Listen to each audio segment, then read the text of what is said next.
Home loan versus rent plus investment. घर लेने में मिलता नहीं, बेचने में बिकता नहीं। फिर लोग करियर के स्टार्टिंग में घर क्यों ले लेते हैं?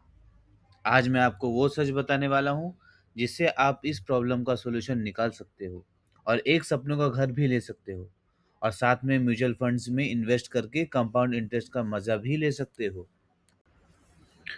अब एक बात सीधी समझ लो, जब आप करियर के स्टार्टिंग फेज में होते हो, 1-2 साल पूरी जॉब हुई होती है, तब आपकी लाइफ सबसे ज़्यादा डायनेमिक होती है। आपकी स्किल्स बढ़ रही होती है, अपॉर्चुनिटीज़ मिल रही होती है और सैलरी फास्टेस्ट ग्रोथ फेज में होती है। पर अगर इसी फेज में आप घर ले लोगे, तो घर आपको ग्रो नहीं होने देगा, वो आपको फिक्स कर देगा। अब बड़े-बड़े शहर जैसे मुंबई, दिल्ली, बेंगलोर में ऐसा क्या होता है?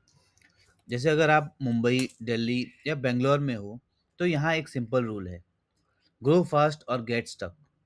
यहाँ हर 1-2 साल में better job, better package, better opportunity मिलती है। पर घर लेने का मतलब क्या होता है? आप एक जगह टाई हो जाते हो। घर equals to stability, but early घर इक्वल्स टू ब्लॉक्ड ग्रोथ। जब घर आ जाएगा, ईएमआई आ जाएगी और ईएमआई आपकी फ्रीडम खत्म कर देती है, फिर आप सोचोगे अगर नौकरी बदली, सिटी बदली, तो घर का क्या होगा?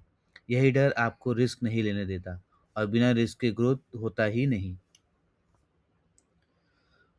अर्ली करियर में घर का रियल साइड इफेक्ट। करियर के पहले 5-7 साल में आपको सिटी चेंज करना पड़ सकता है, रोल चेंज करना पड़ सकता है, कंपनी स्विच करना पड़ सकता है। ये सब ग्रोथ के लिए ज़रूरी होता है। पर घर लेने के बाद आप ये डिसीजंस लेने से डरने लगते हो, क्योंकि घर फिक्स है पर करियर स्टिल इवॉल्विंग है। सिंपल सा रूल, जब तक आपकी लाइफ स्टेबल नहीं, तब तक आपका घर स्टेबल नहीं होना चाहिए। नहीं तो घर सुकून नहीं, करियर का ब्रेक बन जाता है। अब सबसे बड़ा सवाल, घर वाले को कैसे समझाएं? उनकी इंटेंशन कभी गलत नहीं होती। वो बस चाहते हैं कि आप सिक्योर रहो। पर उनको आज की करियर ग्रोथ का पैटर्न और बिग सिटीज़ की रियलिटी नहीं पता होती। न्यू जॉब, न्यू सिटी और घर का प्रेशर। पेरेंट्स को सिंपल लैंग्वेज में कैसे समझाएं? सुनो। मम्मी पापा, अभी घर लेना सिर्फ ईएमआई नहीं, यह मुझे एक सिटी, एक जॉब में पैकेज में लॉक कर देगा। कल मुंबई, दिल्ली, बेंगलोर में बेटर जॉब मिले, मैं शिफ्ट ही नहीं कर पाऊंगा। करियर का फास्टेस्ट ग्रोथ पहले 5-7 साल में होता है। सैलरी डबल होती है, रोल चेंज होते हैं। अगर अभी घर ले लिया तो ये सारी अपॉर्चुनिटीज मिस हो जाएगी। अगर मैं 40,000 ईएमआई भरूं तो सेविंग्स ज़ीरो होगा। पर अगर मैं 15,000 रेंट में रहकर 25,000 एसआईपी करूं तो 5 साल में 20 से 25 लाख बन जाएंगे। यही फ्यूचर में होम लोन का डाउन पेमेंट बनेगा। अभी घर से ग्रोथ नहीं बढ़ेगी, पर 5 साल बाद पोर्टफोलियो स्ट्रांग होगा, तो घर स्ट्रेस नहीं सुकून देगा।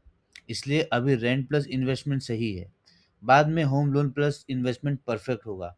घर लेंगे ज़रूर, पर परफेक्ट टाइमिंग पे। ऑफिस के पास घर नहीं मिलता, पर कनेक्टिविटी के पास हमेशा मिलता है। रेंट कन्वीनियंस के लिए, बाय स्टेबिलिटी के लिए। हाइब्रिड ही मुंबई का ओनली प्रैक्टिकल सॉल्यूशन है घर खरीदने का। अब मान लो मैं मुंबई में हूँ, नई जॉब है, ग्रोथ फेज में हूँ, पर घर का प्रेशर घर वालों से भी आ रहा है और दिमाग में भी। पर सच ये है, मुंबई में घर खरीदना इतना आसान नहीं होता। ऑफिस के पास तो बिल्कुल भी नहीं। ऑफिस के पास रेंट, बजट के हिसाब से बाय और बीच में एसआईपी। यही मुंबई में घर लेने का असली फॉर्मूला है। और एक बात याद रखना, घर इन्वेस्टमेंट के लिए मत लो, घर सुकून के लिए लो। क्योंकि बिल्डर हमेशा नया प्रोजेक्ट महंगा बेचेगा और आपका पुराना घर डिप्रिशिएट बोल के कम प्राइस में बिकवा देगा। इसलिए घर हमेशा कंजम्पशन के लिए लो, वेल्थ के लिए एसआईपी रखो। फाइनल फार्मूला, मुंबई में सुकून से रहने के लिए हमें 75 लाख से 1 करोड़ के घर में ही मिलता है, वरना ट्रैवलिंग ही आदमी की लाइफ खा जाती है। 1 करोड़ का घर तब लो जब जॉब, सिटी और लाइफ स्टेबल हो।